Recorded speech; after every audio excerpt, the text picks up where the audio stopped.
Mark Stevenson. Bring that microphone a little bit closer to your mouth.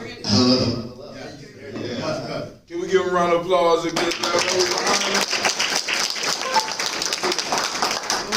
him? Mark Stevenson is originally from Georgia and has lived in Columbus metro area for the past 2 years. Growing up in a state some would consider the birthplace of the civil rights movement, Mark was introduced to community activism at an early age. After attending college for a few years, he made the decision to enlist in the U.S. Navy, but went back to finish his degrees. He is a former field organizer for Organizing for America, and he is currently a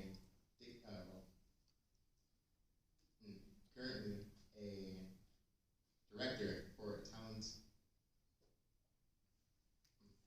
acquisition for the Navy, and the president of ADOS Columbus, a movement that advocates for policies that would directly benefit the Black community, reparations, criminal justice, and policy reform, education reform, Black businesses, development, and sustainability. Then we have Morgan Harper.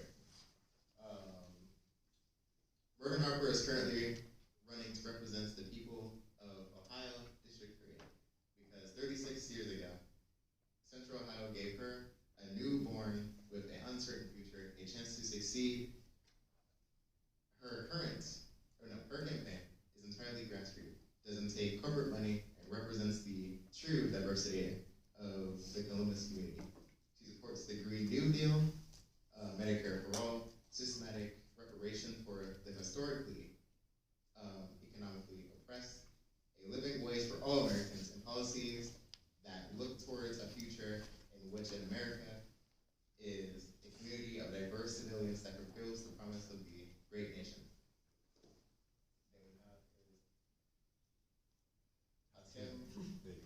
Then we have Hatem Gye-Nyame is a nation builder, a national builder, a creator of culture. Over the years, Hatem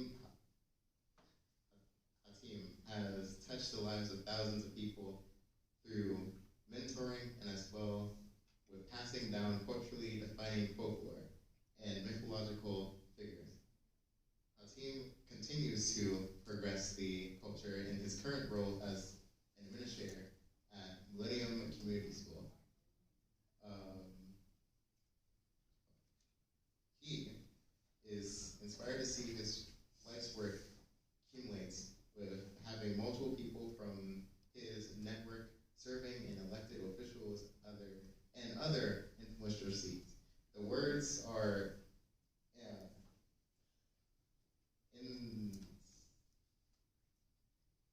words are basically meaningless in the sense of Hatem. In describing the type of impact Hatem has on the minds of the young people he meets. To meet him is a one in a million experience. And then we have Tiffany White. Tiffany White was born in Oriole Heights neighborhood, Oriole Heights neighborhood. She graduated from St. DeSales High School and attended Capital University, where she studies criminology and political science. Community service has been a part of Miss White's life since her high school years. She currently serves a commissioner in North Central area. She was also a finalist in the 2016-2017 City Council. Tiffany White is a mother of two kids, and is currently raising her 4 grandchildren due to her daughter's addiction to opioids. She is among thousands in Franklin County who has stepped in to raise their grandchildren. Tiffany White is dedicated to making the city of Columbus a place for, Tiffany White is dedicated to making the city of Columbus a place where no matter your circumstances or zip code, you have the opportunity to reap the benefits of hard work and realize success. And now I have a question for everybody. Do you have questions? questions for any of these panelists at all? Or any sort of questions you might want to ask? Not yet. Now I'll be giving the mic to the tip.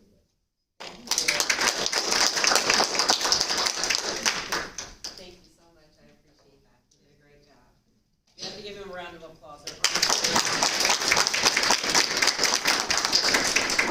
There are not very many high school students that are civically engaged and willing to stand in front of a group of adults and do this. So we thank you. We appreciate you for that. So tonight's meeting is going to be about the state of Black America.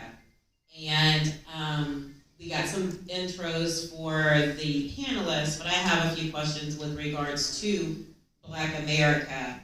Hatem, Yes, ma'am. what is the state of Black America and what should the Black agenda be? All right. You have 3 minutes, sorry. 3 Forgot to minutes? give you forgot to give the rules, about 3 minutes per question. So we're just going to try to get to know you and then I'm going to hit you with the good stuff. Do I need the mic? Do I need the mic? Yes. Yeah. Oh, okay. All right. The state of Black America, family, is we have made strides, and we all have to look, because when we compare our lives to our grandparents' lives or our great-grandparents' lives, it appears that we have made some progress. But in many ways, we have been moving backwards, because many of the things that we need to be happening in our community, need to be happening in our personal lives, are not happening. And it's almost as if we are caught up under an illusion of progress. We don't realize how America has put us in a situation to where we can't even recognize that we are at detriment.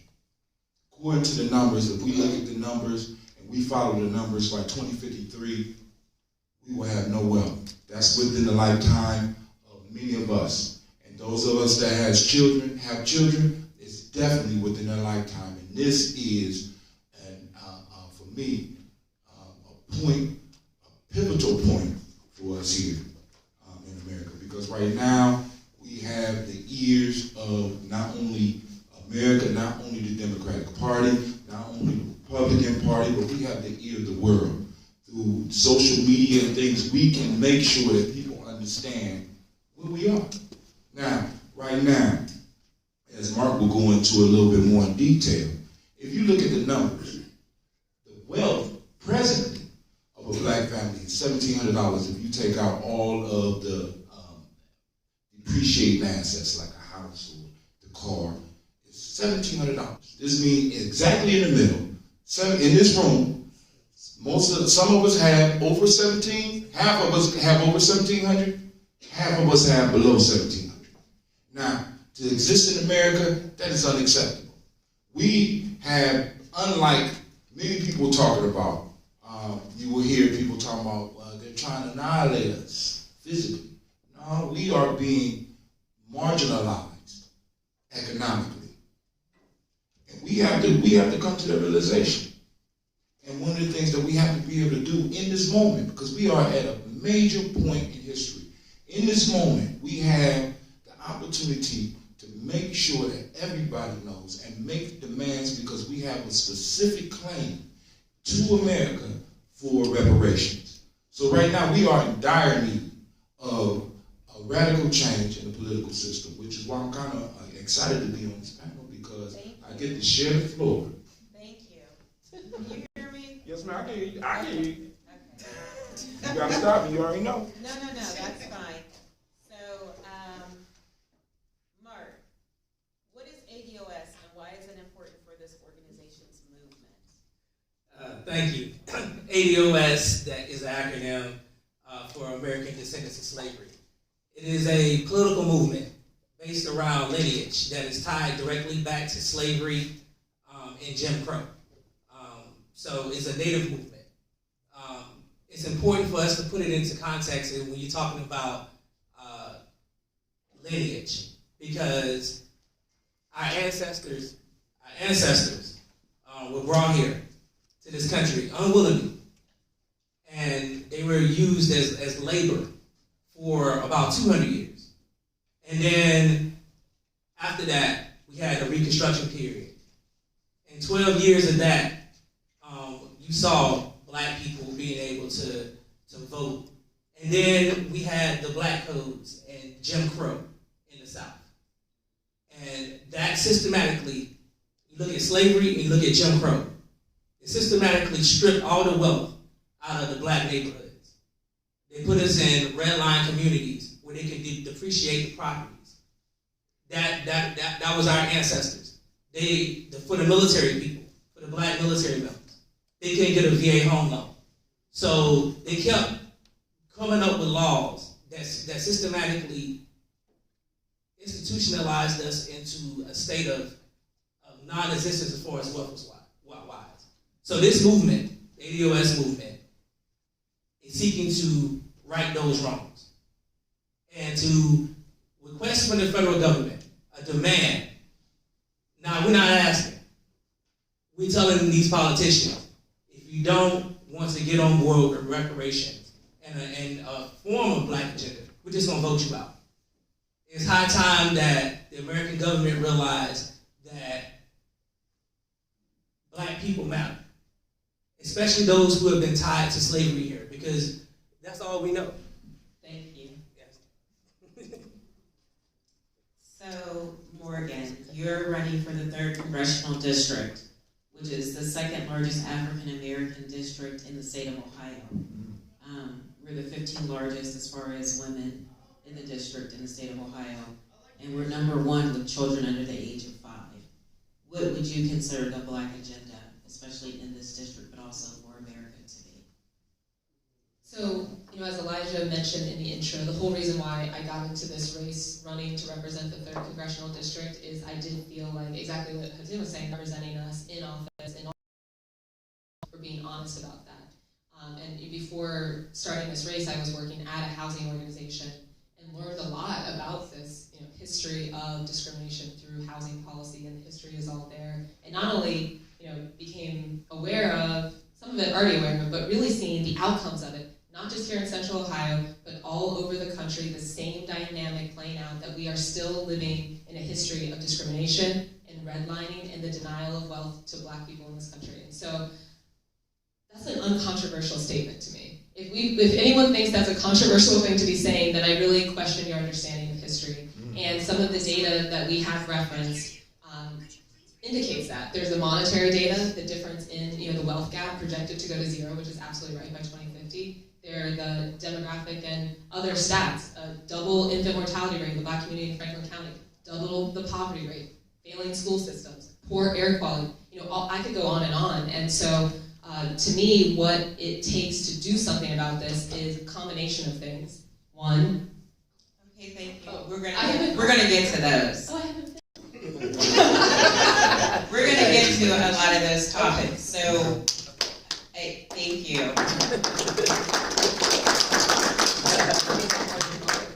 No, that's okay. Let's start with education, because I think that is the cornerstone of success for African Americans, is to be not only educated academically, but educated in their history and their culture. So how has the current educational system that we are in affecting African American children? Can I go first? Go ahead. You got it. Can I go first? Read it. All right. So, how does it affect? I think education is directly tied to all the problems that we have in our community. It starts with education and not knowing history, because it's not getting taught. So what our black kids are getting taught, and even the white kids are getting taught, is a whitewashed history. They're getting taught revisionist history is what we call it, and because they don't want them to know the true nature of the evils of this country. And when it comes to the black kids, they're getting systematically bad education all over. It's not just here in Central Ohio. This is going across the country. If you go to any major metropolitan city, you will see that black kids are failing in schools, and it has nothing to do with them. When I lived in Philadelphia, I saw, and my wife would tell you, 13,000 teachers were laid off in one fell swoop. They just laid off 13,000 teachers. All these teachers that got laid off were in the black community. They shut down the schools and started busing kids all across the city to these other schools. But the problem was that there were gangs. There were rival gangs. So they knew that packing these kids in, and you're talking about classrooms where there were 50 to 1. How you learn? Where you see when you go to the suburban side of schools and you see that the teacher-to-student ratio is 13 to 1, 12 to 1. That to me is a problem, because they don't care. They don't care about the education. They're taking away fine arts. They're taking away that's the creative part of black people. We are the creators. They take away fine arts. They're not teaching them STEM. So they're not are two, but they're stuck with student loan debt and they don't have a degree. So it's just a revolving cycle in regards to education. And I don't think that our politicians really are taking that seriously, because I don't really think they care. Because somebody has to be the bottom caste, right? We live in a capitalistic society. Somebody has to be at the bottom. And they have designated black people to be that bottom caste. So, okay, thank you. I'm going to ask you a specific question about education. Hatem, how do we, because you're in education currently, Yes, ma'am. how do we address the negative determinants to ensure that the next generation will be competitive with their counterparts? One of the major things that we can do is being honest with our young people. Has anybody in here ever took the time to talk to your children about what slavery was? And have you noticed how they talk about slavery as if it happened to somebody else? You know what I'm saying? Because in education is done to make others feel comfortable. So we are not allowing ourselves or allowing our children to really understand that when we're talking about slave, those that come out of the system of slavery, we're talking about our ancestors. So there's no connection. So now what starts to happen is, if there's no connection, then I fit in with everybody else and I can do everything that everybody else can do. You know what I'm saying? Or what everybody else is doing, without actually being educated, understanding that you have a responsibility to move your people to the next level. Now in the education system, also one of the major pieces that we're dealing with is that we are not allowing our children to understand that what they are getting is supposed to move them forward as well as the group. A lot of us come from that generation, and we're passing this on to our children, and we're seeing the results of that now. Part of that get the bag mentality. It's all about individual advancement. When in fact, an individual versus an institution always loses. Why? Because an institution is long-lived. We are teaching our children to compete as individuals against institutions that have been erected to keep them, as he described, as the bottom class. And the way that we stay the bottom class is going back to what I started with, is because we are, in a sense, allowing ourselves to be lulled into a sleep. That's great. Okay. You were under 3 minutes. Awesome. That gives Morgan a little bit more time. So, again, you're running for the 3rd Congressional District. The statistics on education in that district are 86.2% are high school graduates, or they have an equivalent, but 25.9% are college graduates. How do we not only move our children forward, because we're number 1 in the state with children, but how do we stop the preschool to prison pipeline?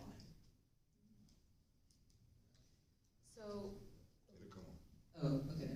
So a lot of the things we're talking about to me are very connected. And so, educational results like that are a reflection of a system that is expecting children who are going through trauma, whose parents don't have stable housing, who aren't earning enough to live in jobs that support the family to excel in school. And I'll tell one quick story within my 3-minute limit that I think does demonstrate this quite well, why I'm actually optimistic. Because what we need to start doing is turning these realizations into political power and getting organized. So I was on the West Side actually a couple of weeks ago, and talking to people about the campaign. There were some young women that were in one of the rooms there for a party they were having, and I'm like, I'm running for Congress. Well, of course, you know the reaction.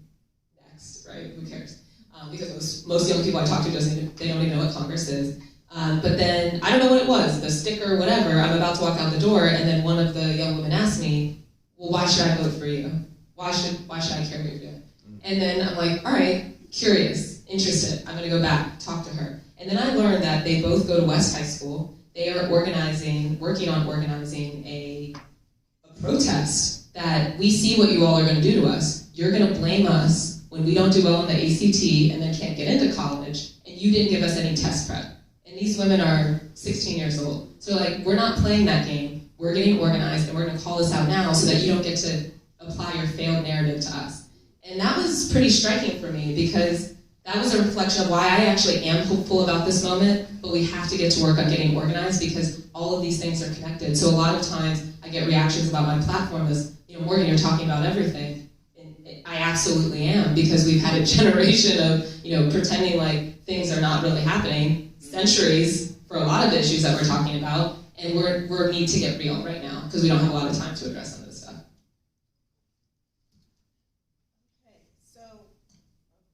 So, where do we as African Americans learn about our lineage if it's not being taught in schools?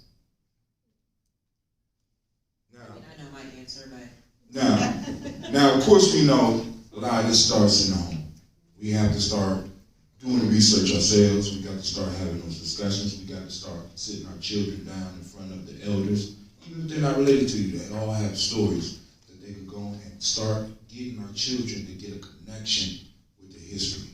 But because we're paying taxes, some of this has to be made. We have to be able to get the political power so that we can start making sure that our story is taught, because it's not only important for our children, it's important for all children to understand, because our history is American history.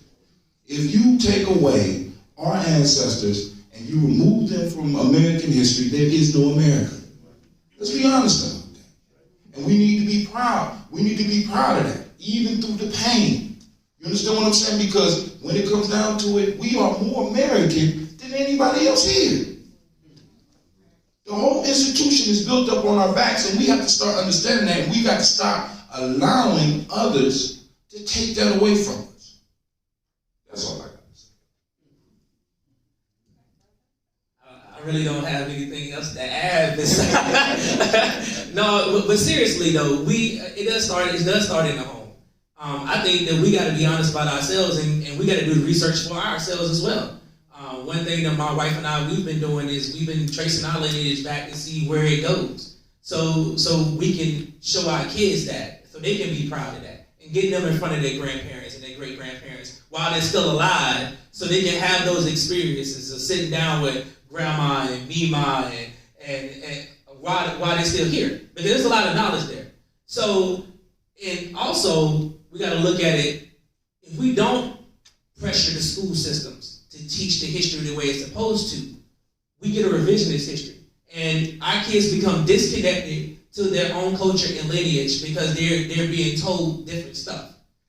So we have to be engaged, not just in platforms like this. We have to go to these school board meetings. We got to see what the teachers are teaching. We got to pay attention to the curriculum that's getting taught in these schools.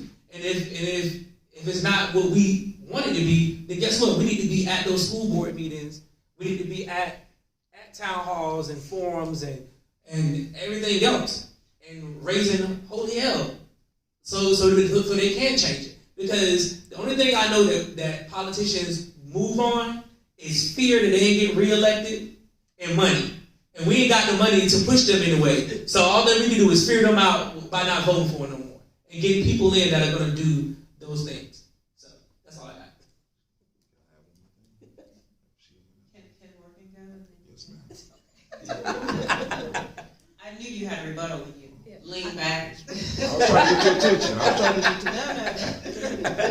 No, I more or less agree, but the other thing that's important to note in terms of holding politicians accountable is recognizing which politicians are not beholden to money. So, for example, in running a grassroots campaign, the only way that I continue to be in office once elected is if the people continue to be with me. Well, that's something that we are seeing at the local level as well. Why don't we have school board candidates that are running grassroots campaigns that don't depend on the party blessing them, but depend on people actually coming out and supporting them? City council, same kind of thing. So I do think it requires constant pressure, establishing an agenda, and holding people accountable to it all the time. And then in the meantime, for example, during the campaign, I'm trying to, and my team as well, trying to be out there talking to kids directly, letting them know, like, oh, have you heard of World War II? Have you heard of the GI Bill? Exactly what Mark was referencing. Do you know that that was not available to us, right? And that is no accident that your grandparents weren't able to own a home, and then they weren't able to pass that on to you, and it doesn't just happen that some people are inheriting a couple $100,000 and other people aren't, because homeownership is the main way that people make money in this country.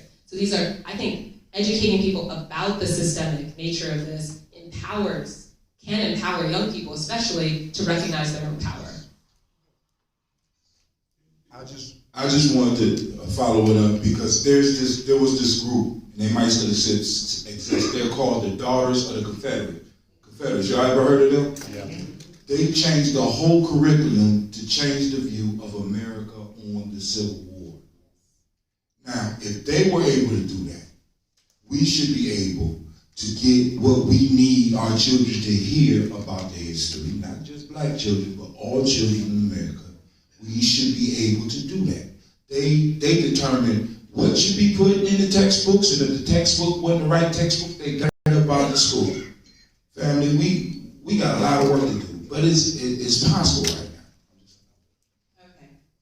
Sure. Yeah, and just one specific example of that, because I'm running a campaign for the 3rd district. It is a very big district. It's gerrymandered. A lot of different types of people to speak to the need of educating lots of different types of people on this issue. And I get a lot of questions. Systemic reparations is on my platform, and from all sorts of people, like, well, why are you talking about that? Well, what is that? Well, how did you get to this point? It's like, read a book, The Color of Law. Have you ever read that book? Do you know the history of residential, segregation and housing discrimination in the U.S.? And this is not just slavery. It started then, but has gone on well into the 21st century. And read that book and let me know how you think we shouldn't be talking about reparations. And I find that to be pretty persuasive. And I do think things like that, there should be almost like a required reading list to be an informed person in this country to then be able to vote. Something like that. I mean, it's like, this is not complicated. This is just history. We don't need to study it anymore. All the studies have been completed. If you don't have time to read the studies,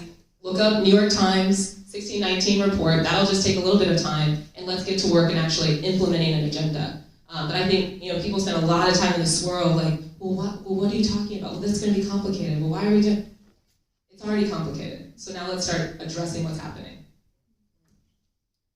Okay, so 2 of you answered wealth as the biggest thing with the state of Black America, and one said housing discrimination. So with regard to the state of the Black economy, how do we close the wage gap? Go ahead. All right. He's about to grab something. Yeah, just because I wanted to be clear. Are we talking about the wage gap, or because The wage gap, the Right. fact that African Americans, both male and female, make less on the dollar than their counterparts. How do we close the wage gap? For me, the reason I was grabbing for something because the wage gap is important. Don't get me wrong, but I think it's more important to close the wealth gap, because with a wage, what that means is that every 2 weeks I get paid. And if all my payments go out and I don't have any wealth, anything happens, I'm still homeless. You know what I'm saying? Many of us have been, many of us in this room may be a check or 2 away from being homeless. So rather than the wage gap, if we deal with the wealth gap, I think that the wage gap will have to line up with that. So I think that the appropriate question is, how should we deal with the wealth gap? One of it is because one of the solutions, and this is not the only one, but we have to go and start spending money with each other. But then we got to hold the government responsible for what is owed. And we need to be very clear, because it's not just about us asking for reparations. It's at a point now where we have to demand what we are owed.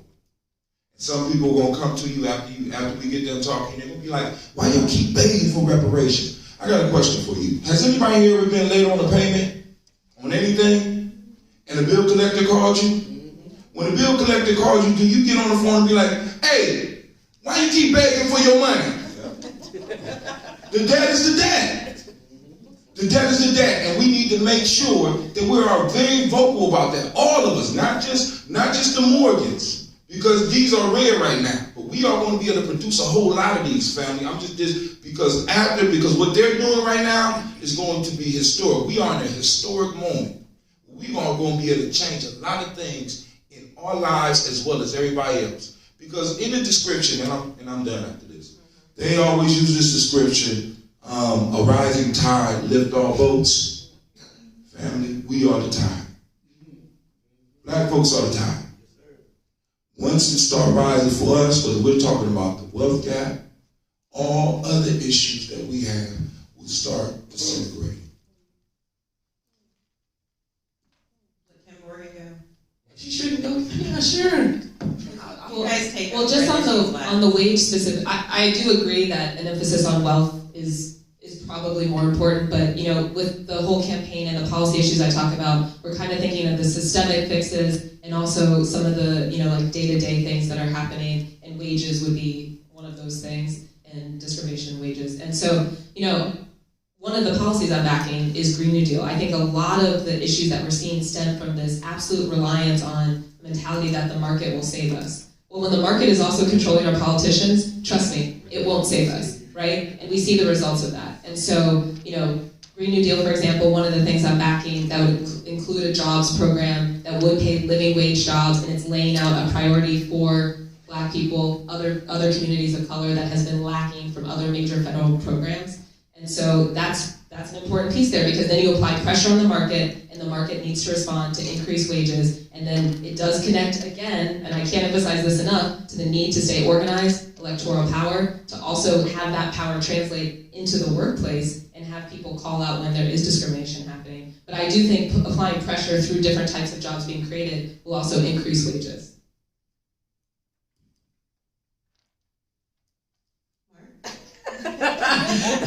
Well, I'm going to say this, and it's probably going to be kind of controversial when I say this. The money that we do have, we may need to start looking at transferring it to some other entities, and get it out of the market. And the reason why, the reason why I say that is,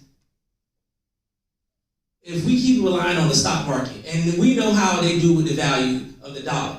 You have the Fed, they raise interest rates, they lower interest rates. That money, they're basically playing with your money in a pool, and they're basically bidding on themselves. This is how we got into the housing crisis in the first place, because the government was up here just subprime lending to Black folks, and they were betting on these us being able to pay the money back, right? And after 3 or 4 years, the mortgage rate was skyrocketing. So it was this balloon, and people lost wealth. 20 years worth. That's what they said. The estimate Black families lost about 20 years of their wealth in the housing crash. But the government didn't bail out the Black folks that lost the money. They bailed out the banks that did it. So we may have to start looking at alternative ways to get our money and other resources and get it out of the economy. So we may have to look at, who knows, maybe some offshore banking. Maybe divesting our money and get it out of banks and making it just straight cash and keeping it, and not allowing people to try to dictate the market for us, and then we turn around and make it, because we got buying power. We got over $1 trillion worth of buying power. In the GDP, that's about 3%.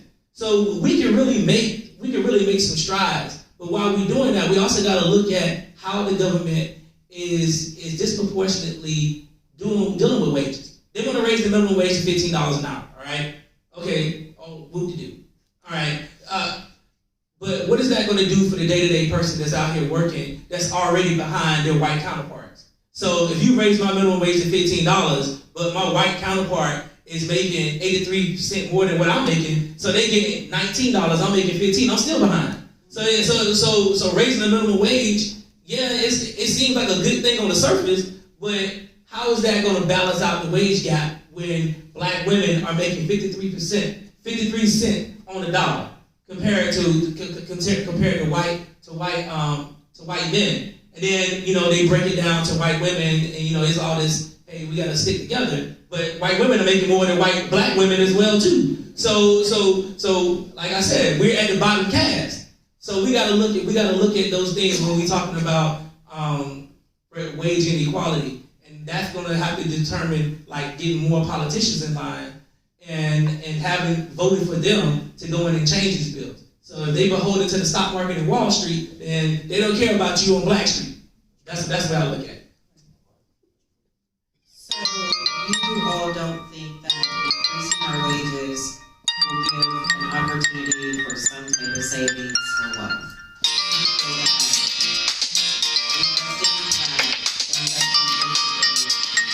So that is going to get us on an equal playing field. I think reparations has to be a part of it because we're already behind. So reparations is more of a buffer, right? It's the level to play. It's the actually level the playing field. So we already right now. They said that if the federal government paid reparations out, it's at $17.1 trillion. That's how much wealth was extracted from the black community between slavery, Jim Crow, right now. 17.1 trillion. And the market keeps going up. So if we're sitting at 17.1 trillion, 35 million black people would be eligible for reparations because 35 million of the 40 million are about descendants of slaves. So you're looking at about 250,000. That's the cash part to get us to put us to right or wrong. But that's not going to settle the debt. There's other stuff that has to happen because we already know if you give us $250,000, somebody gonna go out here and start spending it, put it right back in the market where it just came from. So we need some protections. There gotta be some financial protections because we know predatory lending happens. It happened in the housing market. It's happening here in Franklin County right now. We got people that are walking around in black neighborhoods, messing with our black elders, trying to buy them out of their houses for little or nothing, and then turning right back around and making 90%, 100% profit when they just paid my grandmother $20,000 for a house. They turn around and sell it to an investor for $120,000. Like we got to be real about that. So until we get some protections to protect us, then it don't matter how much money you give black folks.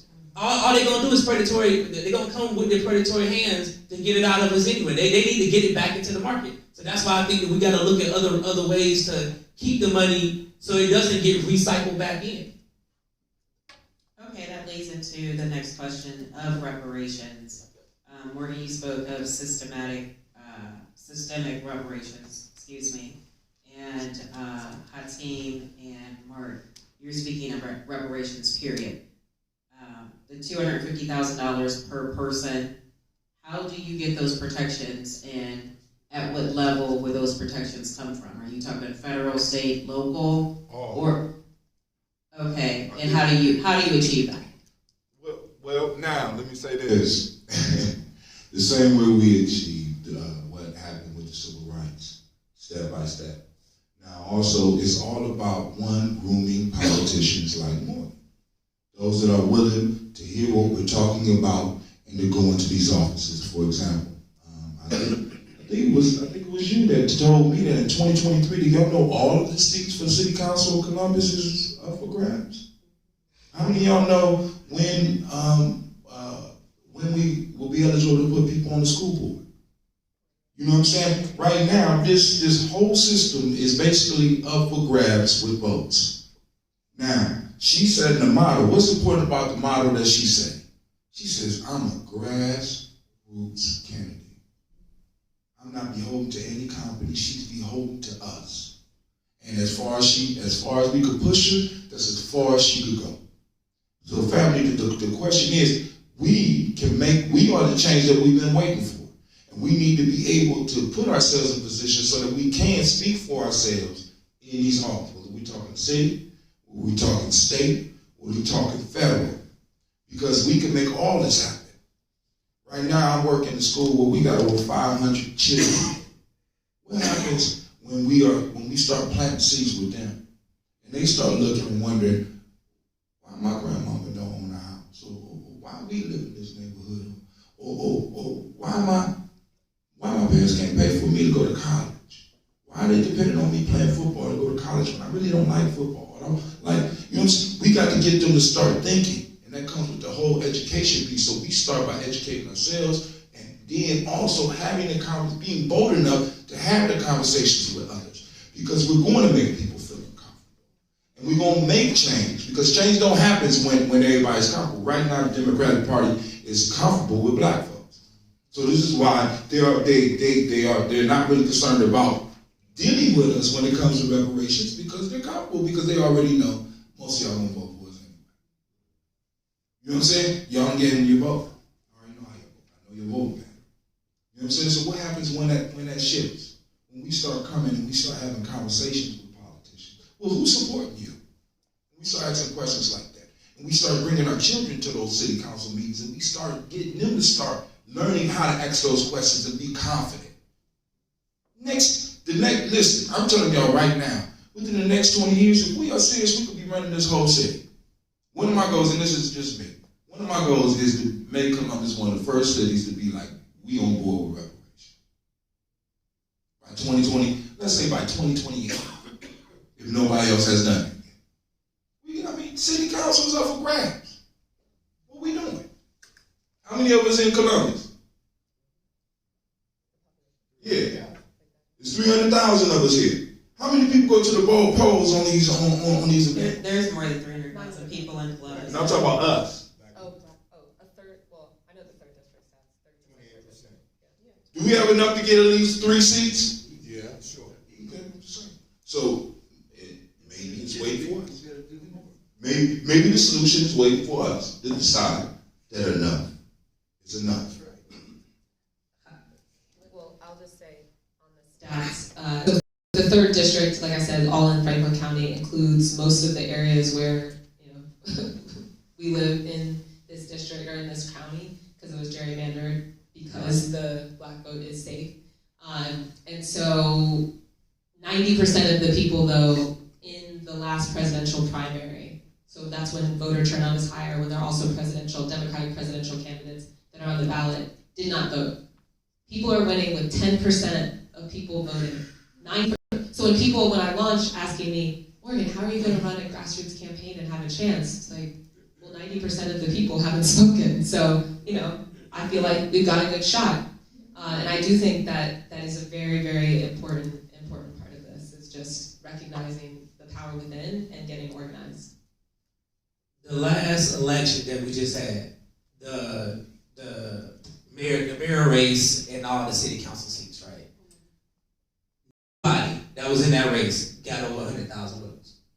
The mayor himself got 85,000, and then people wrote in about 17,000 votes. 17,000 people wrote in somebody. I don't know what they wrote in. Franklin County hasn't put out what they wrote in. But that tells you something, right? Club, Scott Woods, there was a lot of different. Yeah, it's just everything, right? Harambe, probably, anything, right? What we got to do is weaponize our vote, and that's what ADOS is about, And our movement has been getting a lot of pushback from political parties because they don't want. I saw something on MSNBC to call disinformation campaign on MSNBC on Sunday, because they don't want black people to be woken up to understand that your vote matters and it should be weaponized, and you should not be giving your vote away just to say that you just been voted. Like, if you walk into an election block, and I'm gonna need a little time to because I gotta break this down real quick. So if you walk in and you go into the political polls, right? You go out to your election polls, and you got people outside giving you a card that says, hey, say, vote for these 4 people right here, vote for this one person right here, then you're not voting. Okay, you're doing a master's bid because you're not voting. You're not doing what you're supposed to be doing as an educated black person in the country. You're not vetting people properly. So what happens is when you allow the Democratic Party, you allow the Republican Party to sit up there to weaponize the vote for themselves, then you're giving away everything that our ancestors fought for. They fought for you to have a right to vote, but they didn't fight for you to be a slave to nobody's party. So when you get these people in office, you can't hold them accountable because you just gave your vote away.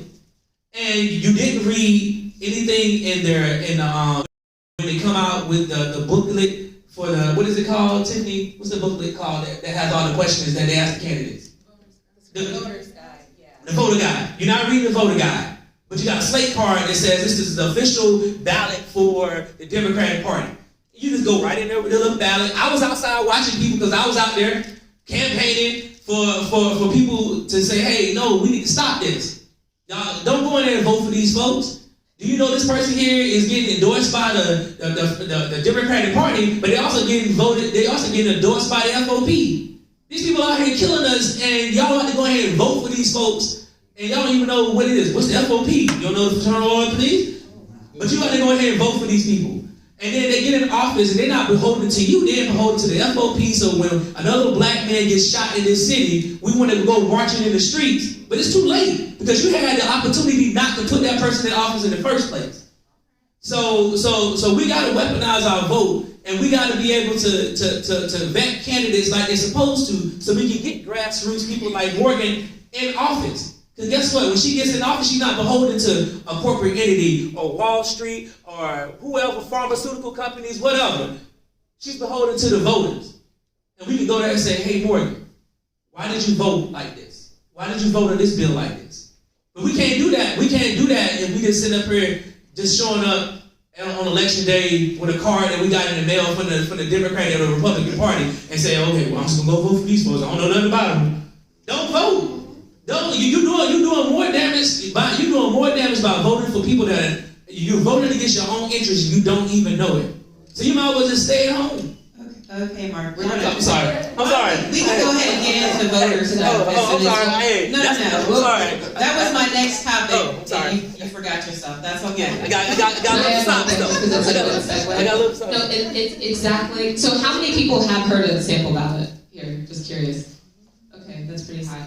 And so the sequence of events is, and it happened in this last local election, though there were multiple types of Democrats running who are all declared Democrats, some of whom on more progressive platforms, some who were talking about police brutality. The 3-step process is mailers going out throughout the city to let people know that these are your endorsed Democratic candidates. And to Mark's point, endorsed by what standard? Right? Because the first question on that screening questionnaire or whatever is, are you a card-carrying member of the Democratic Party or whatever, you know? Oh, what? What is that? What does that have to do with? Okay, fine. First step, mailers. Second step, commercials that feature the endorsed Democratic candidates. These are the Democrats that you should be voting for. Again, by what standard? For whom? What are we talking about? And then the final step of this exercise of absolute manipulation of people, not letting them know that they have other Democratic candidates who are running on platforms that would be more responsive to the needs of the community, is the sample ballot given up at the polling station, letting you know that, again, here are your friendly endorsed Democratic candidates by no criteria that anybody, I believe, in this room would really care about. So that is why in this race that we're running, like I said, gerrymandered district, meaning it's safely Democratic. There will be a primary on March 17th. It is going to be 2 Democrats. There should be no endorsement. Endorsement and screening is a method of manipulating people into not understanding their choices, not spending time educating the electorate about the different policy positions between candidates, and it's a way to make sure that the same people keep winning. It is a travesty, and I'm not standing for it. So I actually declined to screen, and instead I'm asking the party, and I encourage everyone here too to reach out to the Franklin County Democratic Party, assuming you are a member of that party, and letting them know endorsements don't serve us, and we deserve to have debates where we are featuring candidates, talking about issues, and coming up with an agenda that is actually going to invest in our communities that are on the brink.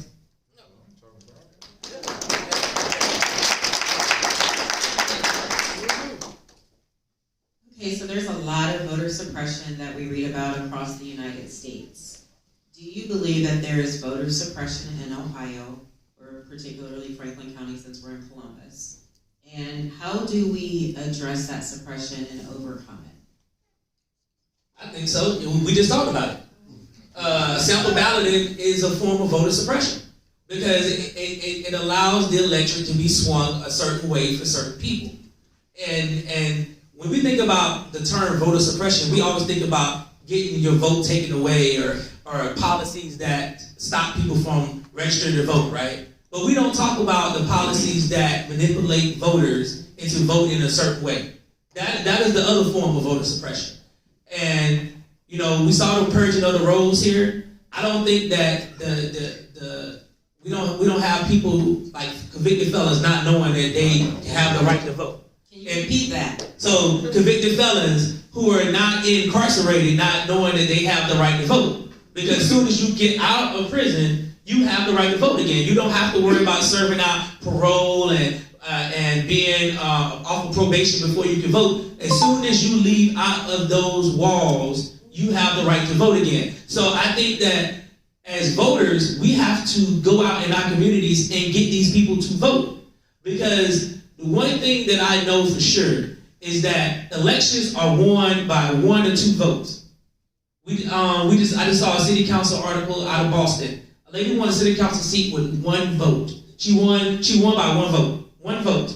So that meant that if everybody in this room stayed at home, she wouldn't be a city council member. You know, so if we stay at home, we allow voter suppression to happen because we are allowing people to run and win offices with 10% of and they're speaking for 100% of everybody, but got elected by 10%. That doesn't make any sense to me. So we have to encourage our community people. We have to talk to our families. Are you registered to vote? No. Why not? Get registered to vote. Because we can't demand change from the government if we just completely checked out of the political process. So we have to get back engaged and get our people. We don't have to march down the street and yell and have signs and picket. No, we picket at the polls. That's where you should be voting. That's where you should make your voice heard at. And if we keep allowing ourselves to be manipulated by not voting or voting a particular way, then you can't complain when things don't go your way. Sorry. Go ahead.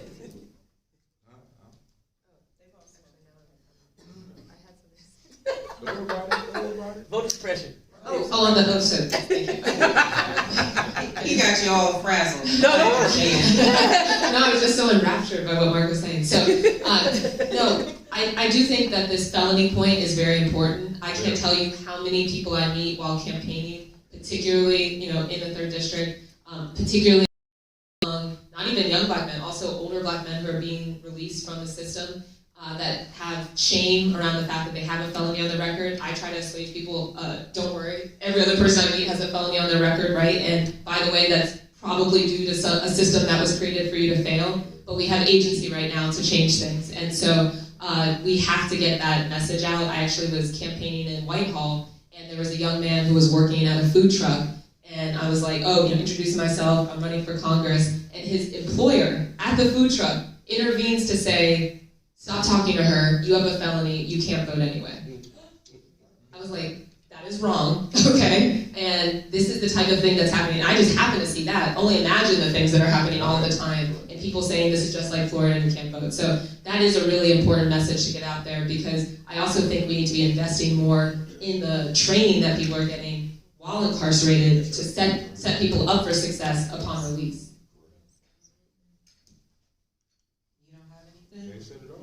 Okay. That felony piece is a big one. Do you feel that civic engagement by either ADOS or other African American organizations will not only educate our voters, but also get them engaged to the point that they'll actually go and vote? Because there's an 18 to 30 demographic of young people that do not vote.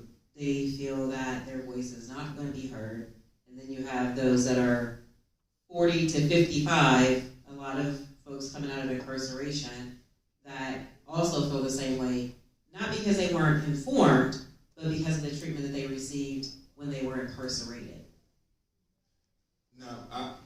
believe that a lot of people, once again, not only live incarcerated, but a lot of us may have feared. Because let me speak for me. Let me say I statement. I felt that my voice was not being heard. And I know I have a lot of peers that feel exactly the same way. But I no longer have that luxury. We got to make sure that everybody understands that they no longer have the luxury. Because now what we're fighting for those 3-year-olds. This young lady right here. That's what we got to realize that we are responsible for. Because what we do in this moment carves out the space for them to exist. Family, I want you to think about where we're going to be if we don't have wealth in this country. It's bad enough now. You imagine it's bad now. I want you to think about that. Now, we have to, those black organizations have a responsibility, and we belong to them. We have the responsibility to push them. Because I know in the church they can't cover this because they usually lose their 501c3s, but they're in the schools and all these black organizations that we have to all go within these organizations and start pushing them to start getting people to understand that it is your responsibility. And if you don't want to vote for yourself, loan your vote to your children or to your nieces and your nephews. Because what we do in these coming elections between now and 2024, De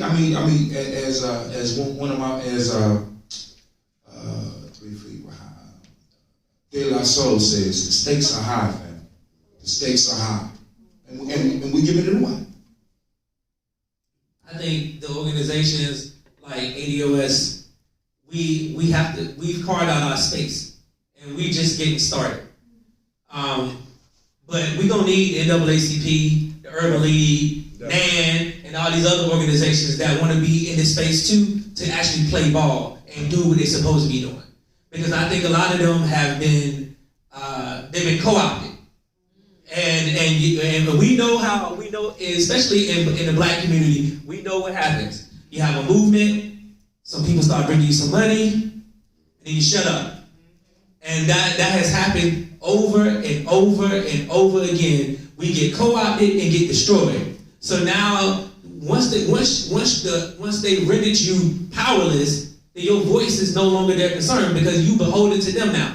So if we're going to take back these institutions, even the church, because there's a lot of pastors out here that are endorsing candidates that shouldn't be doing it. And they do it anyway, and nobody says anything. And they get up in their pulpits, and the people that sit in the pulpits, if you challenge that pastor, you ain't gonna talk to my pastor like that. You ain't gonna be talking about my pastor like that. Well, they sit up there giving endorsements to candidates, and they don't even know anything about them. So I asked the question: are they getting kickbacks? Are they taking tax cuts or something? Because it makes no sense for you to be sitting up there in that space because you're in a center of influence. And so we have to take back the church. We got to take back our education system. We got to take back the black businesses. We got to take back all these things. We got to take back our communities too. We got to be on the streets when we're talking about these issues. So we got to take back the streets too. We just can't just rely on the government to do everything. We got to go into our communities and take these back. Because if not, we're going to be gentrified out of them. And it's already happening here in Central Ohio. You see it all throughout. You can go on King Lincoln, it don't look the same no more. And I ain't been here for 2 years, and I can tell the difference. You go off of Linden. You go off of Linden. They got $25 million about to get invested in that. And ain't no black businesses getting none of that money. So in about 2 to 3 years, Linden gonna be looking just like Grandview Heights if we don't turn it around. So I think that we gotta challenge the NAACP and all these rest of these organizations to get on board, and they can come partner with us. We want to get into these organizations and help shape it out, because I think that they have lost their ways over these years, and I think they're just taking a lot of corporate money and then they're doing corporate bidding and they fooling black folks thinking that they out here fighting for you when they're not. So I think another critical component of this is, especially among a lot of people in I'm going to venture my age cohort to stand for the other panel, is that it's no longer acceptable that I'm okay and that alone. So, take for example this economic equation. I personally, yes, I got this crazy amount of opportunity to go to places like Princeton and Stanford, and I am economically okay. But that's not okay, because I still see people that I know that are not okay. I walk down the street and see people that are suffering, and there are a lot of people like me in our age group that are thinking that way. And that is a real opportunity, because when you start thinking about the coalitions that we need to build, it has to be some people that are willing to, even if they are okay, recognize that we're all connected in this, and we have to build together. And it's not just about self-preservation and getting into a social club, it's about justice. And I do think that that is starting to click for people, and that's what we build off to actually get legislative, electoral, political change. So I'm going to ask the audience a question, since Mark brought up the NAACP. How many people are members of the?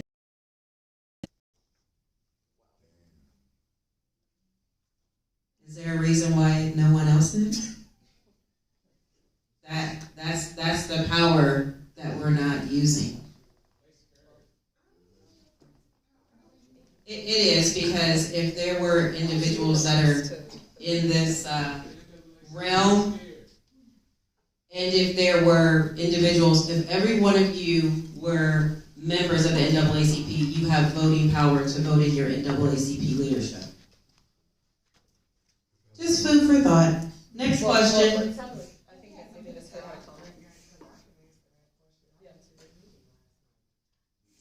I'm glad you did. And I said 20 minutes. I'm Adrian Hood. Number one, there was someone that did try and run against Ms. Watson, and they did her terrible, and that's not okay.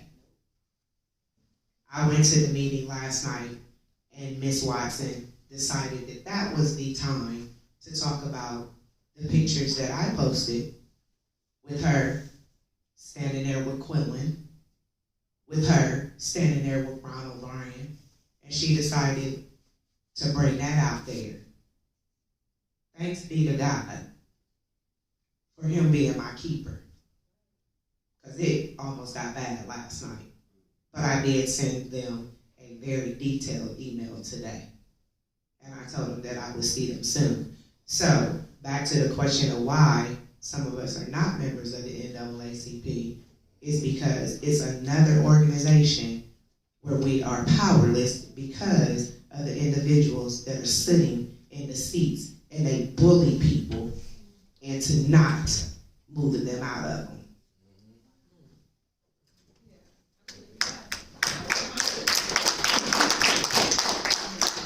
There's someone else that has a statement or a question.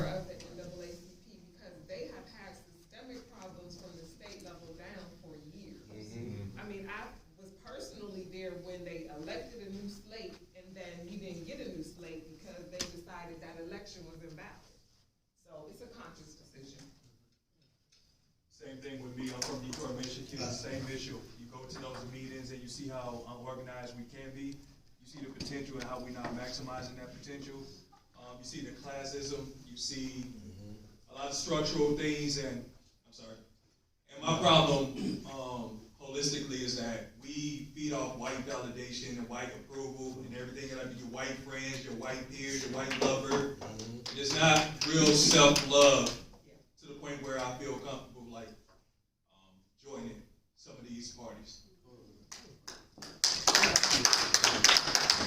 You know, I want you to understand, when we hear about the national advancement for the colored people, NAACP, the national advancement of colored people, we forget that Joel Spingarn was the first president of the NAACP.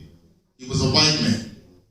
When you look at the official documents of the early founders, it said it was a biracial group focused, and we spoke about Black Wealth earlier, on non-economic liberalism. Go back and read the founding documents of the NAACP. When we're talking about wealth, the wage gap and everything, it goes clearly down to that. It's not like the NAACP was patterned after the Afro-American League. If the which the NAACP replaced, the Niagara Conference replaced the Afro-American League. We're not following Thomas T. Fortune. We're not following Martin Delaney. We're not following Booker T. We are following a biracial organization. For years, the NAACP has been controlled and run by white folks. Since its very founding. And W. Du Bois was not a founder, he was an editor of a magazine called The Crisis. We gotta also stop talking myth. He was just a participant in the Niagara Conference, just like many of our leaders of that day. Yeah. So then the time, and then we also got to go back to, I want to hit up right now, but I'll let it go. But yeah, we also got to go back, I'll let it go for right now. Yeah, that's no problem, bro. You know what, I agree with what the brother said. Let me just say this. The purpose of a baseball bat is to play a baseball game. But I can also use that bat to beat you down. So what we have to learn how to do is how to infiltrate even what they have put out here. I totally agree with you. And whatever their purpose is, and I've been involved in NAACP, and y'all know that, yeah, anyway. But what happens is that we can all disagree with each other about history, about this, about that. But every time we ride down that road, it was politics that paved that road, and that was our money. That's right. No matter who you talking about and what you're dealing with, you Muslim, Christian, Jew, Moor, black, whatever. But the reality to it is that NAACP can be used for a different purpose. If revolutionaries will go take the damn thing over. The problem is we won't go take it over. The police department is our shit. Take it over. We keep talking about them, and you're going to work and pay them to beat your ass. Take it over. Let it be our thing. Listen, I don't know where any of y'all been in the world. Some of us been to Africa. My people in Africa, I'm on the phone with them, and there's a white Jesus hanging on the wall. And we think Africa free? Minister Farrakhan said the difference between black people in America and black folks in Africa is people in Africa think they free. But they had to be controlled before slavery could even exist.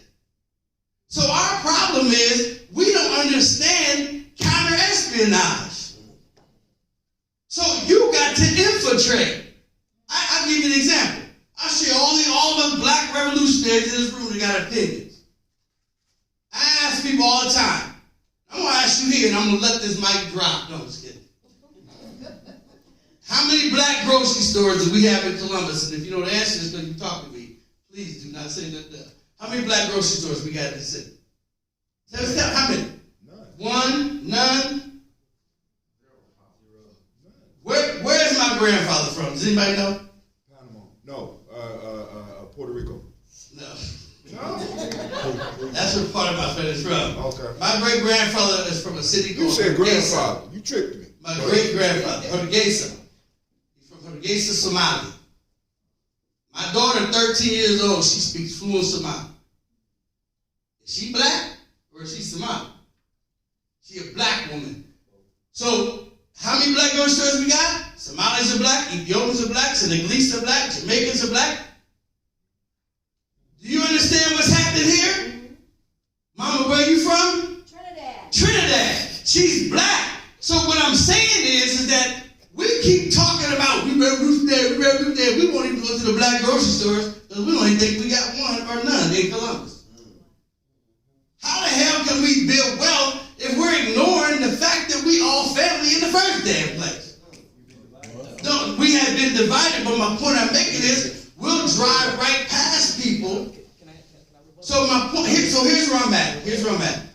The NAACP, any of these organizations out here, we have got to go find, now watch this, because everybody ain't on your team. There's revolutionaries from Somalia, there's revolutionaries from Guinea, there's revolutionaries from all kinds of places all over the world, and that's where they live. right here. So look at what we commit. Stan Filippo's white truck pulls up to all the African stores to sell them groceries. And how Tim's school is growing food right in the cafeteria. Who could you begin to sell your food to fund your school? I'm just saying. So the NAACP, we don't have the power because those of us with power refuse to go join and give it the power it needs. Let's get up off our asses and quit talking, infiltrate these organizations. The first FBI agent, black FBI agent in the United States, was assigned to the Marcus Garvey movement. So if they infiltrated us, why the hell? And when they whoop our asses, I'm going to tell you this, we act like they invisible. And when the Ku Klux Klan came to Columbus, Ohio in 1997, anybody old enough to remember, we took 3 busloads of black people to the Grand Wizard's house in Coshocton. And the Klan has never been back to the state capitol since then. Go to his house. Go see where Becky played. And I bet you his ass act right when he get that cruiser tomorrow. If you know where he living, where he go to church, I'm just tired of all the damn complaining. Either get your ass up and do something, join these organizations, go make it happen, or don't do it. And I tell them, I was in law enforcement, and I tell them quite publicly, I'll come and see you, you kill my son. So let's join this together. Let's revolutionize. Thank you so much. Mark has a few comments and I then we're agree. going to move on. Yeah, I agree with you, brother. I agree with you. You said that we all black, right? And we need to be doing things together. We should be having these coalition of black folks, no matter where you're from, right? The issue that I have with that, and I'm gonna be frank, is that don't nobody want to be African American. All right. So we can talk about coalition building. We can talk about nation building. But when it comes time to put the rubber meets the road, I ain't seeing no Nigerians, I ain't seeing no Eritreans, I ain't seeing no whatever come into the hood and come out and fight with me. And the reason why is because when they come here, They do it with me? well, I ain't seen them, bro. And the So reason, we obviously ain't talking to each other. and that's the problem. That's the problem. But all black people in America ain't rocking with you either. So we got to go find the revolutionaries everywhere. And see, the problem with that is that It's not a problem with well, it is a problem. And here's the problem. But when brother. the Klan passed out ropes, everybody black. Yeah, and that is the way it is, right? But here's the problem with black folks, right? When it comes down to it, don't nobody want to be African American unless they're getting protected or getting shot. That's where you want protection. But when it comes down to whether you want to be living with us, whether you want to be engaging with us, whether you want to be in our communities, they don't want to be in those communities. I'm in the military. I've been all over the world. And I have seen how the diaspora treats black Americans. I'm talking about natives. I'm talking about those who descend from slaves. They have a whole different idea about us. Because when they come to the country, before they go through the embassy, they get culturally conditioned before they get here. They got the white Jesus on the wall, like you mentioned. So when they get here, they already thinking that. So we are used as a springboard to something else. And that's not saying that we can't nation build and get with them and The do. Somalians in the corner right now. Okay, that's fine. Should we put them out? No. Okay. I think No, brother. you know what we're saying, Pastor. So I'm not saying that. Mark. Okay. I think that's enough dialogue on that particular thing. I think the overall tone is, if you're not going to be a part of the solution, quit complaining about the problem. Whether you agree with the NAACP or not, any organization can change if you put people in place to make that change. But you got to have the numbers. I can't stand alone by myself when I'm telling you something's happening in our community or in our neighborhood. If I'm standing alone, they're going to say it's Tiffany's problem, not everybody else's problem. So I think that's what the underlying theme of that dialogue was. Yeah. And we're going to go to the next question. Well, I just one thing to add. So, and just so everyone, I hope heard Somali, not Somali. Okay. And then also, I will say through the campaign, we're actually engaging with a lot of different communities that make up the 3rd District. And I do think that there are a lot of different perspectives on that. That you have people coming from immigrant communities that acknowledge exactly what Mark is saying and also want to be real about that and build together and advocate for a Black agenda. And so, you know, I don't think we should cast too wide of a net, but I do Come on, let's fight together. Let's get this bag. Let's not use slang. Come along. Okay, if the election were to happen tomorrow, who would be your Democratic candidate and why? Can I answer that? I will let them. But she's a candidate. You mean Presidential candidate. Oh, If it could happen tomorrow, who would be your Democratic candidate and why? I haven't heard any Democrats really support reparations, so I will be voting down ballot. I will be making sure that stuff is supposed to be the way it is in Columbus, and since she's going to be on the ballot and she has vocally supported reparations, she will receive my vote. Right? I'm not giving it away. I'm not giving it away. So you won't vote for a presidential candidate? Oh, my fault, but now, is Mary Ann Williamson on there? Will she be on there? Because I don't think she's gonna. Right, I was, right, you know. But she said something about if she was on there, she'd give my vote because she supported reparations. Now, but right now, the major ones that's running, down ballot for me. So you would not vote for a presidential candidate if the election put were to in, happen tomorrow? I'll probably write in something. Maybe because what was some of the names that you said was put in on the ballot when? Scott Woods. Mickey Mouse Club. Mickey Mouse Club. That wasn't valid because that's not a person, that's a group. Yeah. ADOS, I just want them to know that we in the house. Yeah. That would be invalid too. What about Ron Daniels? Who? Right, Ron Daniels. Are you Ron Daniels? No. Oh. Look up Ron Daniels when he was doing his grassroots campaigns in the early 90s, when he was writing votes for president, when he was going for a black agenda. The black agenda we're talking about was already presented by Ron Daniels. Does Ron Daniels want to be our president? He's ran for president several times. In other words, back in the day, remember that line Eric P. put out? I remember. The president I voted for Shirley Chisholm? Yes. We can still write in people even if they're not running. But if you want to vote your values, Ron Daniels is a good example as a write-in vote. If you know our political history. Thank you. As of right now, no, I'm not voting for any of these people. I have no faith in these presidential candidates that they have not presented an agenda that appeals to me. And the reason why is because they so concerned about everything else except a black agenda. And they're wondering why the enthusiasm among black voters is so low. Because they're not even talking to black folks. See, they get on TV and they get people like, Joy Reid and everybody else on MSNBC. They say that they got people coming on their show that are these quote-unquote analysts, right? These quote-unquote people that have the ear to the streets. But they're not talking to people like myself and High Tim. I don't know where they're going. They're going to the NAACP and they going to see Al Sharpton and get sitting down for hot sauce and buy and fried chicken and watermelon at the Iowa eating pork chops at the Iowa Fair. That's what they're doing. So they're not talking to real black folks. They're not coming to the grassroots. They're not doing what Morgan's doing. They're not going out and doing knocking on, talking to people. They're showing up for photo ops. So as long as they keep doing photo ops, I'm gonna keep voting down ballot.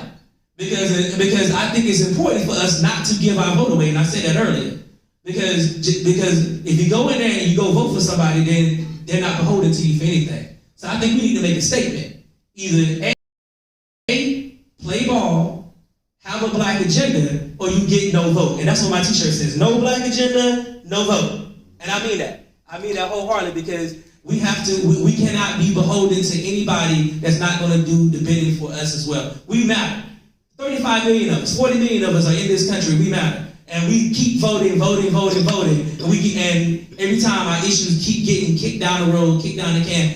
HR 40, if y'all don't know what it is a bill on reparations. Bamboozle. It's been in the House for 30 years. 30 years. 30 years. John Conyers put that out in 1971. And here's the thing, it ain't went nowhere. Nowhere. This is the first time that they've had an actual hearing on the actual bill since 2010. And they didn't even have a hearing, nobody knew about it. It's still in the judiciary, but I can see all kind of other bills come flying out of there. I see stuff on DACA, I see stuff on immigration, I see stuff on I see impeachment articles for anything. Yeah, I'm sorry, but I'm just saying, I ain't voting for none of them, basically. Okay. I'm sorry. Thank you. I thought that was like a quick answer.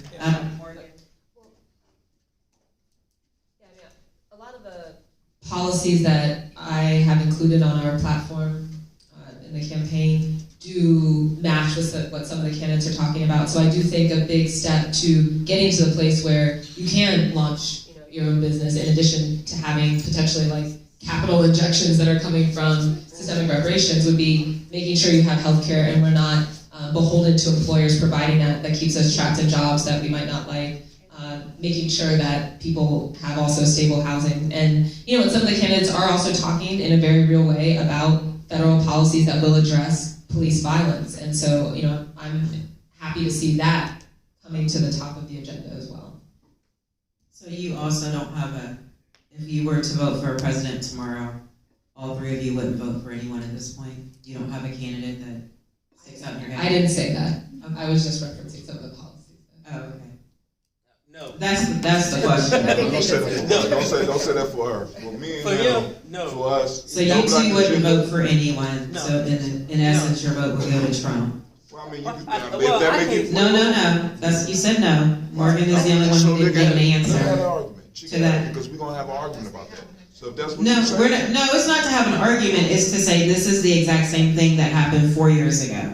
Whether you didn't like Hillary or you wanted Bernie to be your Democratic candidate, there were a large proportion of African Americans that did not choose to vote. I need you to put your mic down, Mark, because the only person that can answer this question right now is Morgan, because she didn't answer it. Okay. You said you wouldn't vote for anyone. He said he wouldn't vote for anyone. I gotta keep it moving. No, she said she's not. She said she's not going to detail who she would vote for. So she did answer the question. There's a lot of people. So that's no as well. So tomorrow, if you voted tomorrow. No, that's not a no. Just putting words in my mouth. And who is it? That's what they want to know. Who is it? Or who's it? Who are your? Don't go like. Who know those traits? Who's eeny, meeny, miny, mo? You give me three. No. Okay. So we'll go to the next question, which is criminal justice reform. I was going to do housing, but let's talk about criminal justice reform. I think we all are in agreement that the 13th Amendment is a form of slavery. But how do we address mass incarceration and police accountability? I'm kind of lumping them together because we got to get moving. Mm-hmm. And you really do only get 3 minutes this time. I'm sorry. So, working with some people in the community, including Ms. Hood, who's here, we actually added public safety to the platform. That's really focused on police violence. I do think one of the reasons why we are seeing mass incarceration is because we have an over-policing of our communities and laws that are set up to trap a lot of people into ending up in that situation. And so starting to rethink how we approach public safety, including the community in incidents of police violence, increasing data collection that's happening at the federal level, so there is an ability to identify patterns.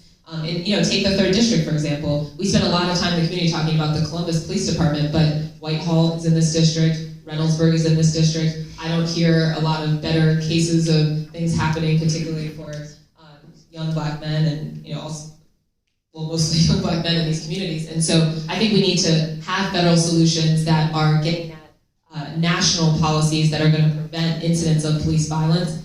Is something that can be done at the federal level. Like I said, some of the presidential candidates are talking about it. We should also be pushing for that in Congress in this House seat. Once again, one of the major solutions is reparations. I'm just saying, because if you look at where crime is high, is where people don't have wealth. We don't have wealth, so of course it's focused on that. Now, along with reparations, we need to do the whole educational piece that we started with when we started this conversation. So education and us getting our story in there, as well as reparations, because a lot of the crimes that we going to jail for don't happen in communities with wealth. I think it goes deeper than that. I agree with High Tim on this one, and Morgan. I really think that when it comes to criminal justice reform, we got to look at who we elected into office. Right now in Columbus, we got a police chief. You got a police chief that's about to be hired. I think that is really going to be indicative on the state of how policing happens as far as black communities is concerned. Because if we get the wrong police chief, who's not beholden to citizens, then we get incidents where black men are being shot and killed, and there is no repercussions. We get situations like down in Texas with both of John and Amber Geiger sentenced. That would have been a black man that had killed a white woman. Mistakenly just came in the house and said, "Oh, I thought this was my house." He's not getting 5 years. He's probably getting life in prison. And in Texas, he's probably getting a needle.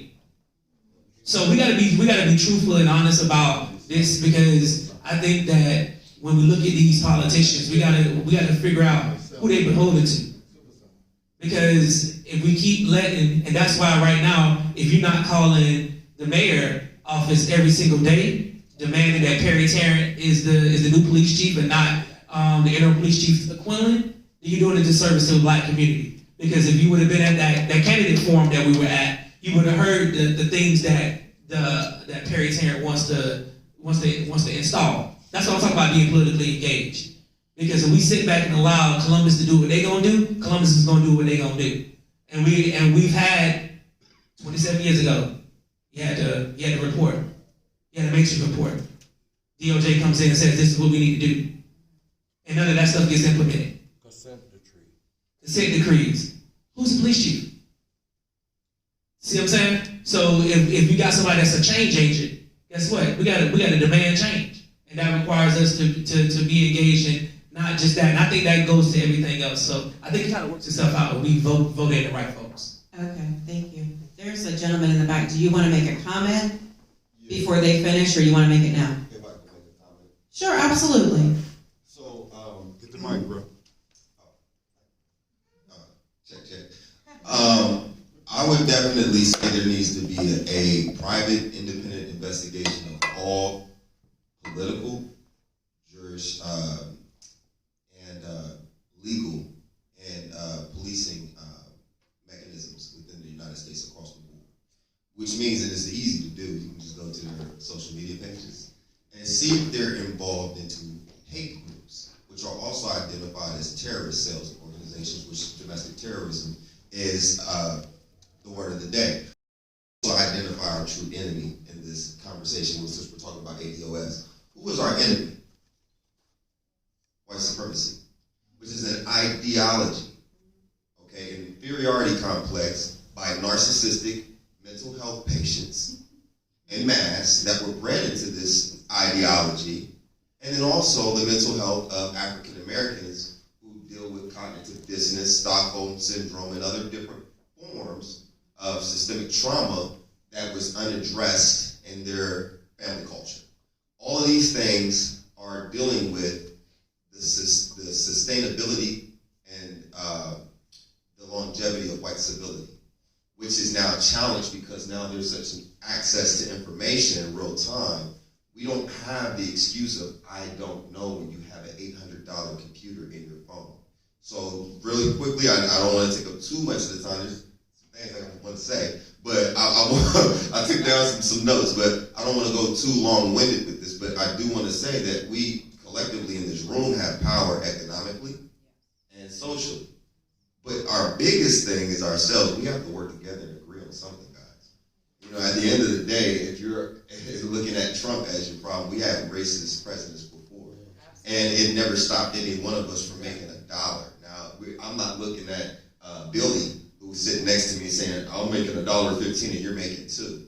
I'm going to hustle. I'm going going to do what I need to do and take advantage of the opportunities until things change. But all it takes is for you to give some money to Morgan, you to move your money to a black institution that holds your funds, while we're giving our way to white-owned institutions that do not have our best interest involved. But then there's that thing.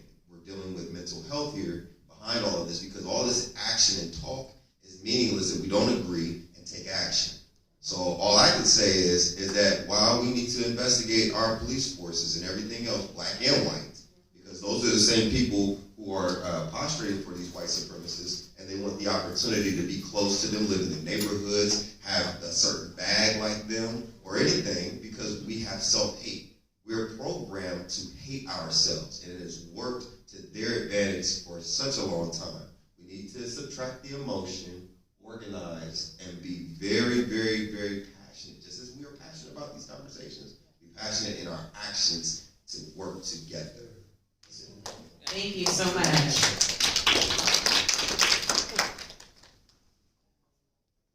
Either one of you want to answer that question? No, I think you. Okay. All right, so there's Another One question. last question. sure. I'm you give in me the Ohio, mic? just like that gentleman right there, and I'm struggling with finding black spaces, places where we can go have these conversations without white people around, because I think a lot of these conversations are being had, and you have white people in the space, and it does us no good. So I just want to link with people in the community here in Ohio to where I can have engaging conversations with like my peers, so I can learn about what we're doing here to support black businesses. So ADOS will be having a meeting Sunday Yes, at yeah, brother. Macedonia Missionary Baptist Church. So Get with me, brother. if you get with him, I know they're also doing listening tours. They're going to go to each side of town and hopefully meet in churches. So I know the first one will probably be in Linden. Ms. Hood is making her church available for us. So I guess what we need to do is make sure everyone has some type of contact, whether that's an email address or a phone number, so that when these things come up and we have our listening sessions or meetings, everyone can get the information. And you don't have to Eventbrite it. We'll just let you know. Yeah. Okay. Can I piggyback on that? I want to make sure that I it's open to anybody. Okay, I just want to make sure that you understand that there's not just we want to bridge the diaspora to work together. So if you want to come out, Macedonia Church is in Oakwood, on Oakwood Avenue, 3 p.m. on Sunday. We're doing once a month.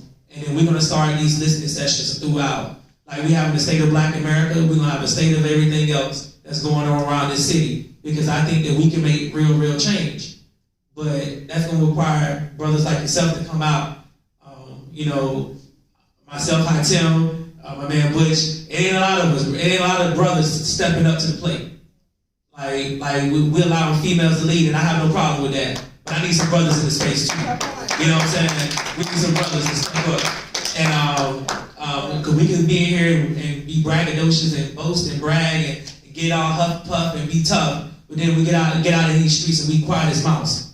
So we can do it in these spaces. We got to do it in these people's faces. So absolutely. So we also need to be conscious that there are people that do want to support the Black agenda and the Black causes. So we don't ever want to exclude anyone. Yeah, exactly. And sometimes it is an education. I went to an event a month ago and it was about educating our counterparts on our traumas. So it was a good meeting and conversation. So I think it goes both ways. I guess wrapping up, healthcare and housing are two of the biggest social determinants that determine whether we're successful or not in life. Whether our life be shortened because of illness or whether we don't have stability.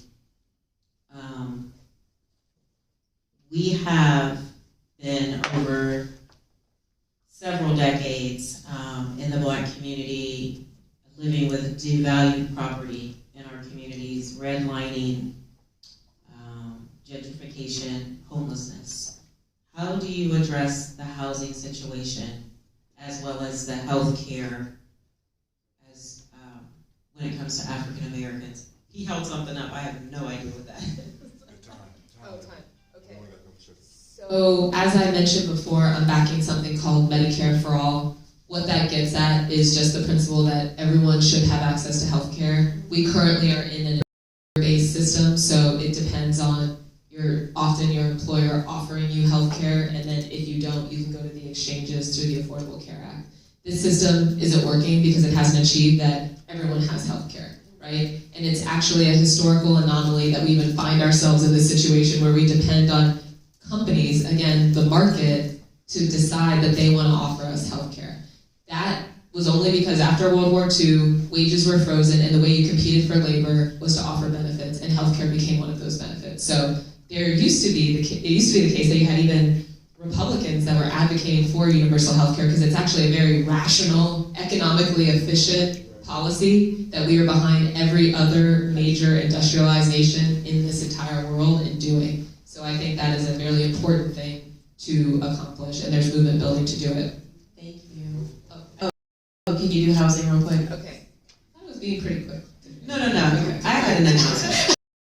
And then on housing, I mentioned Mark last. Yeah, so the situation we had has flipped over a generation. It used to be that most people were homeowners. Now, over 60%, especially people in the Black community, are renting. That leaves you in the hands of landlords, property owners that get to do whatever they want. And connected to a lot of the things we already discussed, the legacy of property ownership is completely unfair in this country, here in Central Ohio, and that isn't a good place to be. So one immediate solution that I think we should be advocating for is national rent stabilization that would put some bounds on how much you can profit off of just providing folks with a basic need, which is housing, and there's movement building towards that as well, in addition to increasing the supply of housing. Now, when we talk about systemic reparations, it's a challenge to think creatively about what exactly that looks like beyond, direct cash. Should we be waiving property taxes for people in formerly redlined communities who are homeowners? Because that's often what is leading to displacement. The property values are finally rising in an area that has been disinvested in for a generation, and now instead of being in a position to capture some of that wealth, you have older folks who are getting pushed out because they can't keep up with the increased property taxes. What is that, right? That is crazy.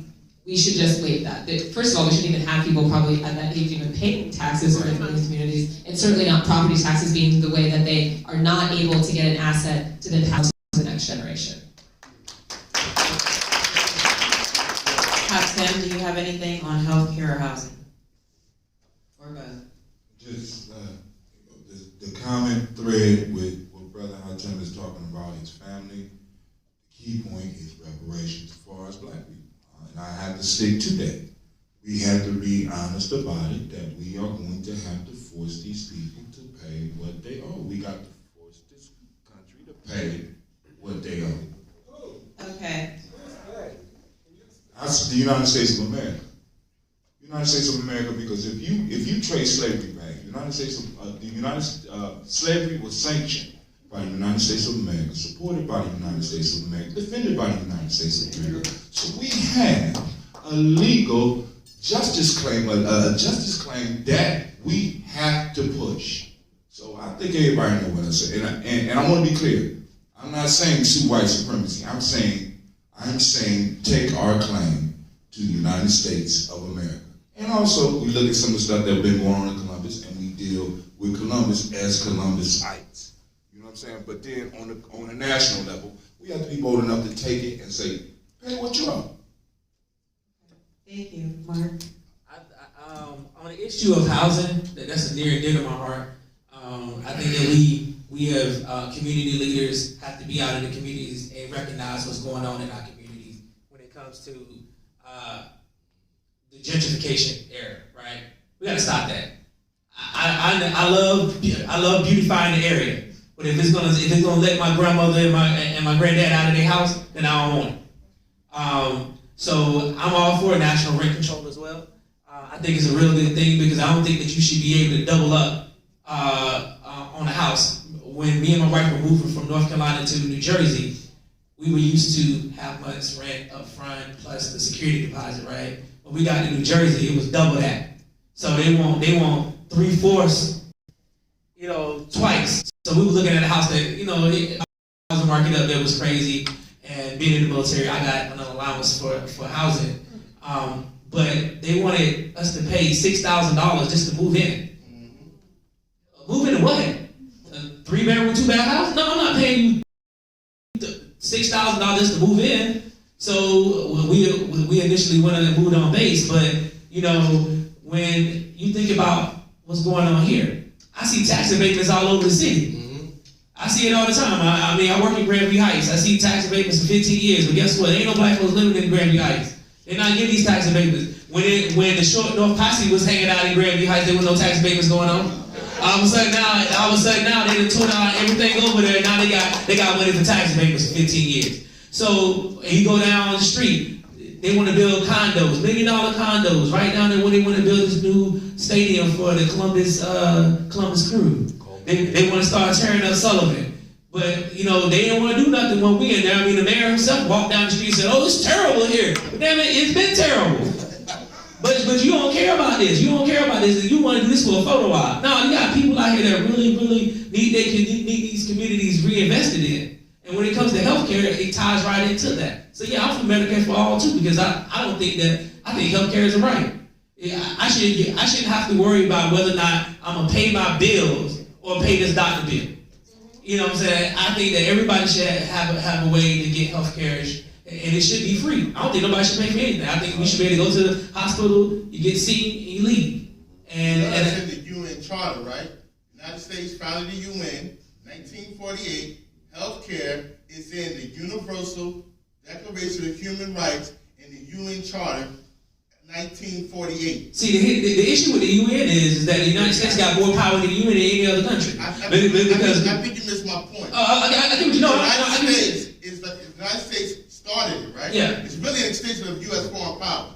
Yeah. So they made foreign nations sign to this agreement, and then at the same time denying us what they are advocating for other people to have. Yeah, and you're right on that. So we have to get people like Oregon in office, get people like Oregon in office, so she can go fight for stuff like that. Because as long as we keep letting other people do it, the pharmaceutical companies beating us hand and foot.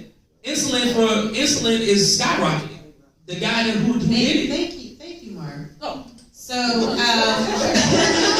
it is hard to get him to shh at 3 minutes. Because I'm passionate about this stuff. We're coming to the end of our conversation. I appreciate everyone and their questions. If you have specific questions for the panelists, I've asked them to be willing to answer those questions for the audience. So I just put them on the spot because they're going to agree to it anyway. Please do.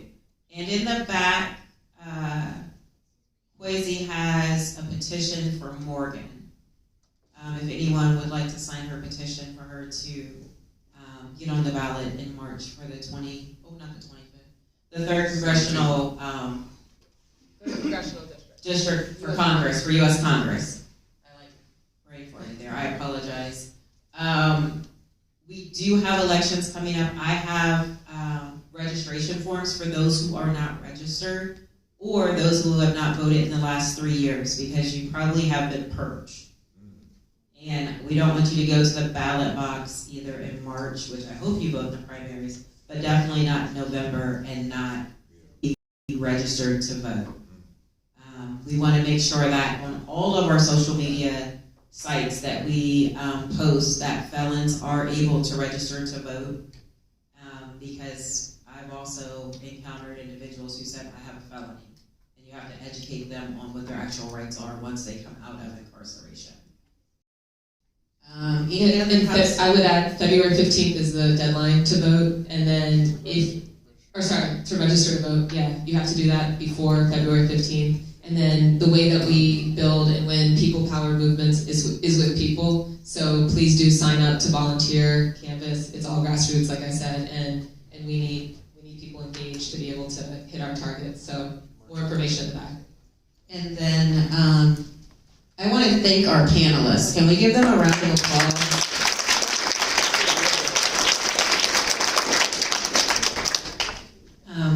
think this was a, oh, thank you. Not to be aggressive, but I went through candidates forms and they'll cut you off mid-sentence, so. I appreciate everyone for coming out. What I think we need to walk away with is that let's not just walk out and say we attended a meeting. Let's walk out with something that we're going to do personally as an action to move us forward as a people, whether that be get someone registered, participate in a canvas, or get someone into office that's going to actually work for you, work hard for you, and not against you. Those things are really, really important. I'll say join your civic associations. I think I'm going to stay on the NAACP for the moment. Or even area commissions. I'm an area commissioner. There are commissions all over the city of Columbus. Get involved, get engaged. You'll find out lots of things that are happening in your city and in your communities that you're not going to be made aware of until they ground break. So I will say, please, please, please, do not walk out of this room and say we just had a meeting. We will contact you with all the upcoming events, and you'll probably see at least a few of these individuals at each one of those events. So thank you so much, and you were a great audience. Organize.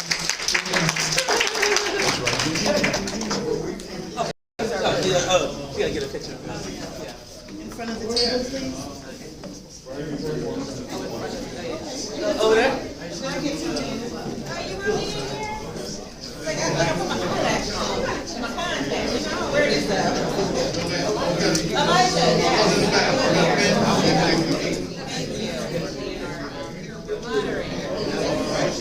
come on in, again, like,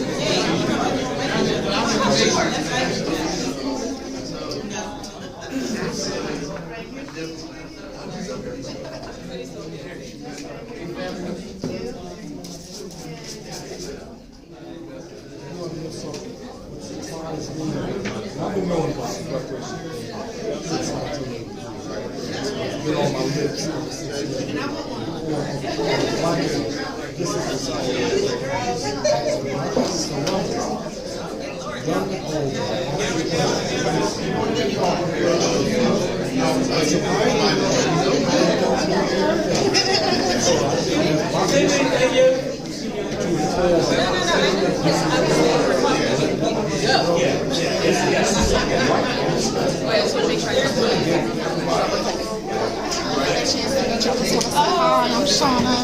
Nice to meet you. Lots of great things. I'll be following. Okay, great. I appreciate it.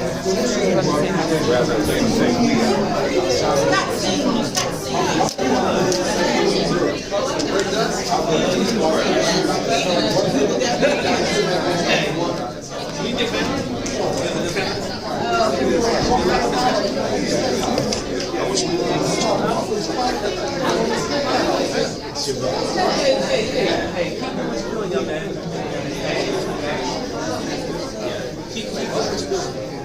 Yeah, brothers. You gotta talk.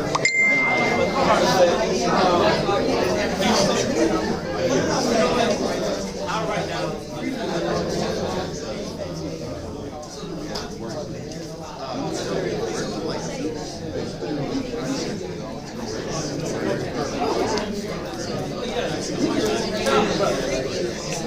So we definitely gotta talk. I travel.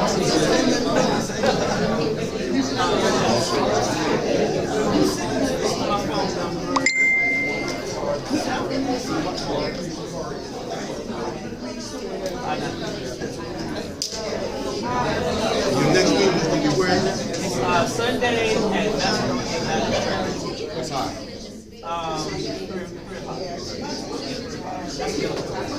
On Twitter.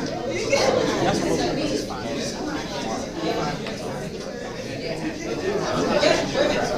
Guess what?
went to the ADOS conference together down there. So we drove down there the whole time we went down there.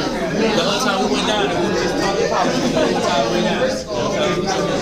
Yeah, man. I consider him an elder to me. I told him, I said, he like elder statesman, so I gotta listen to my elders. So. Yeah, he's real good. Yeah. Oh, we're gonna reconnect, man. Yes, sir.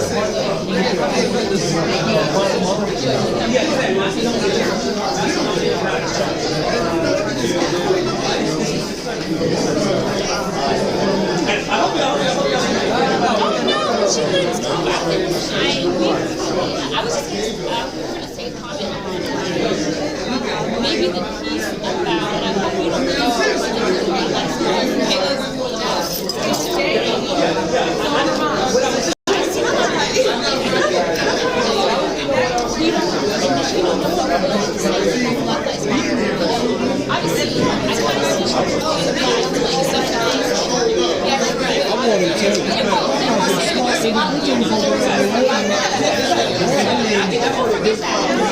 It's a surprise me. I thought I was smart at them ages over there.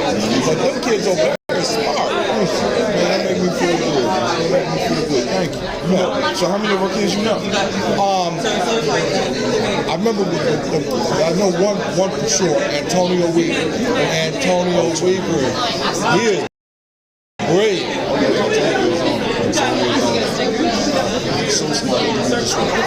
Oh yeah, and I'm seeing him develop playing basketball.